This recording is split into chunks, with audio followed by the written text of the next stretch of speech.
E se fosse possível levar esperança para milhares de pessoas? Juntos, nós podemos. Invista neste canal. Invista em um mundo melhor.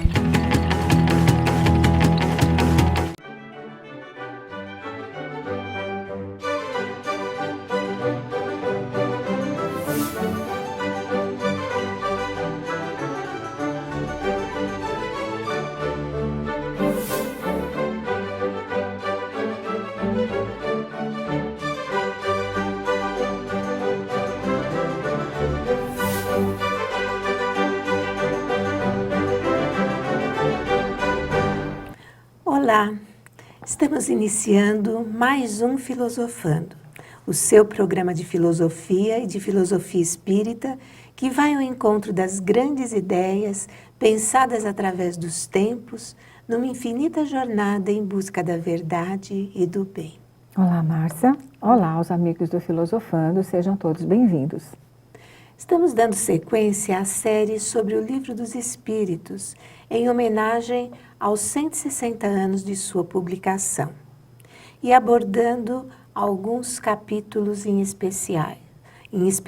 É o caso, hoje, do Esperanças e Consolações. Caso haja perdido algum programa, você poderá assisti-lo acessando o site tvmundomaior.com.br/programação/filosofando ou pelo youtube.com/tvmundomaior/filosofando. Assim, ficará mais fácil entender o tema. Certamente também você já ouviu falar que o Espiritismo é o Consolador prometido por Jesus.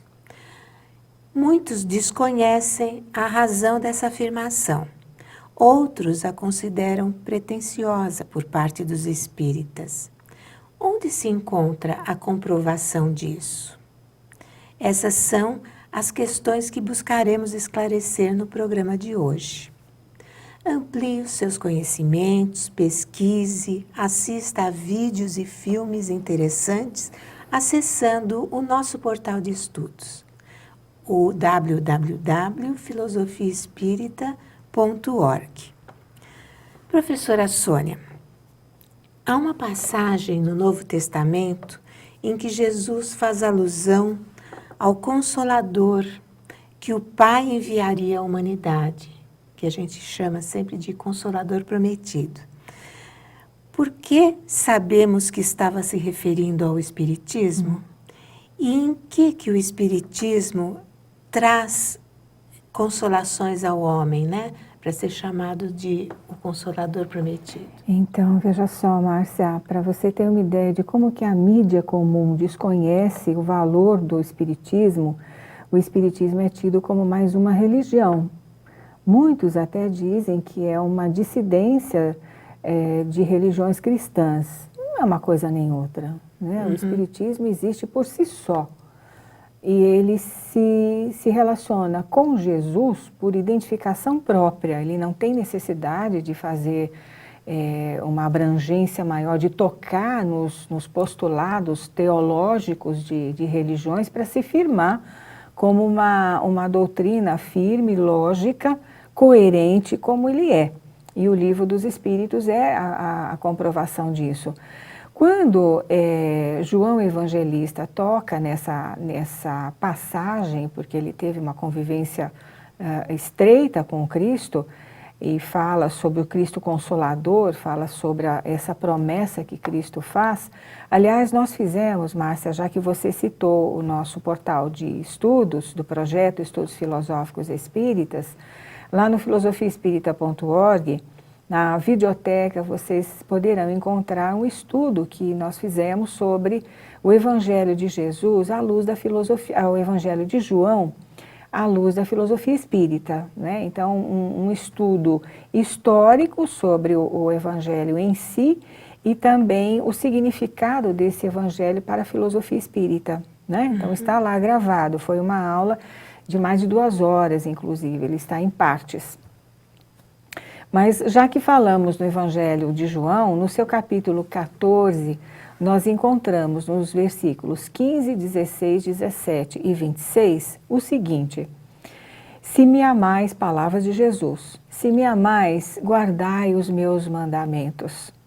E eu pedirei ao Pai, e Ele vos dará outro Consolador. Então ele está colocando aqui uma condicional: se me amais, guardai os meus mandamentos. Não é? E eu pedirei ao Pai, e Ele vos enviará outro Consolador, para que fique eternamente convosco. Então ele não estava aqui falando de uma doutrina qualquer, de uma escola filosófica qualquer, de uma religião qualquer, mesmo porque Jesus não veio para fundar religiões, assim como Moisés também não, né? É necessário que nós estudemos bastante tudo isso para que nós possamos entender o porquê da presença desses missionários entre nós, e que nós, na nossa precária, no nosso precário entendimento, construímos religiões em torno das mensagens que eles trouxeram, né? Então, se me amais, guardai os meus mandamentos, e eu pedirei ao Pai, Ele vos dará outro Consolador para que fique eternamente convosco, o Espírito da verdade, a quem o mundo não pode receber, porque não o vê nem o conhece, mas vós o conhecereis, porque Ele ficará convosco e estará em vós. Olha só, Ele ficará convosco, estará em vós. Há um sinal aqui muito forte, fazendo referência à nossa natureza espiritual. Uhum. Mas o Consolador, o Espírito da verdade, que o Pai enviará em meu nome, vos ensinará todas as coisas e vos fará lembrar tudo o que eu vos tenho dito. Essa bela promessa de Jesus, bem registrada por João Evangelista, expandida, explicada em detalhes por Kardec no capítulo 6 do Evangelho segundo o Espiritismo, além da passagem do Livro dos Espíritos, Esperanças e Consolações, está no capítulo 6 do Evangelho sob o título Cristo Consolador. Certo. E eu quero só destacar algumas passagens, Márcia, para que nós lembremos, se é que nós não conhecemos, mas e para aqueles que não conhecem o Evangelho segundo o Espiritismo, que passem a conhecer, não é? Uhum. Ele faz parte de um estudo sistemático que as casas espíritas divulgam como sendo Evangelho no Lar, né? No item 4 desse capítulo, as palavras de Kardec dizem o seguinte: Jesus promete outro Consolador, o Espírito da verdade, que o mundo ainda não conhece. Por quê? Por não estar maduro para o compreender. Consolador que o Pai enviará para ensinar todas as coisas e para relembrar o que Cristo há dito. Se, portanto, o Espírito da verdade tinha de vir mais tarde ensinar todas as coisas, é que o Cristo não dissera tudo. Uhum. Se ele vem relembrar o que o Cristo disse, é que o que este disse foi esquecido ou mal compreendido. Isso. Então, basta fazer um estudo sobre a Idade Média para nós sabermos no que se transformou a mensagem de Jesus nas religiões de toda a sorte, como nós as conhecemos hoje, não é mesmo, Márcia? Então, ele diz o seguinte: o Espiritismo vem ao encontro dessa pergunta que você fez. O Espiritismo vem, na época predita, cumprir a promessa do Cristo. Preside ao seu advento o Espírito da verdade. Ele chama os homens à observância da lei, ensina todas as coisas, fazendo compreender o que Jesus só disse por parábolas. Advertiu o Cristo: ouçam os que têm ouvidos para ouvir. O Espiritismo vem abrir os olhos e os ouvidos, porquanto fala sem figuras nem alegorias. Levanta o véu intencionalmente lançado sobre certos mistérios, vem finalmente trazer a consolação suprema aos deserdados da terra e a todos os que sofrem, atribuindo causa justa e fim útil a todas as dores. É ou não é o Consolador? Sim. À medida que você compreende por que está sofrendo, você já está sendo consolado. Já está sendo consolado, não é verdade? Disse o Cristo: bem-aventurados os aflitos, pois que serão consolados. Mas como há de alguém sentir-se ditoso por sofrer se não sabe por que sofre? Certo.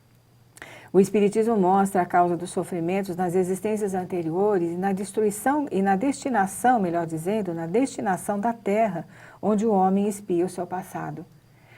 Mostra o objetivo dos sofrimentos, apontando-os como crises salutares. que produzem a cura e como meio de depuração que garante a felicidade nas existências futuras. O homem compreende que mereceu sofrer e acha justo o sofrimento. Sabe que este lhe auxilia o adiantamento e aceita sem murmurar, como o obreiro aceita o trabalho que lhe assegurará o salário. O Espiritismo lhe dá a fé inabalável no futuro e a dúvida pungente não mais lhe apossa da alma. Dando-lhe ver do alto as coisas, a importância das vicissitudes terrenas some-se no vasto e esplêndido horizonte que lhe faz descortinar. E a perspectiva da felicidade que o espera lhe dá a paciência, a resignação e a coragem de ir até o termo do caminho. Então, o Espiritismo, dando a conhecer o motivo pelos quais nós estamos passando por todas essas atribulações aqui da Terra, muito embora os crentes das religiões queiram se livrar dos problemas no intuito de buscar a felicidade, o Espiritismo diz que a felicidade em si é um caminho. E lá na ponta desse caminho, aí sim que nós vamos encontrar esse sentimento pleno, não é, Márcia? Mas enquanto a gente não faz essa trajetória, nós temos que resgatar os nossos compromissos. Interromperemos só um minutinho para o nosso intervalo e voltaremos em seguida. Não saia daí.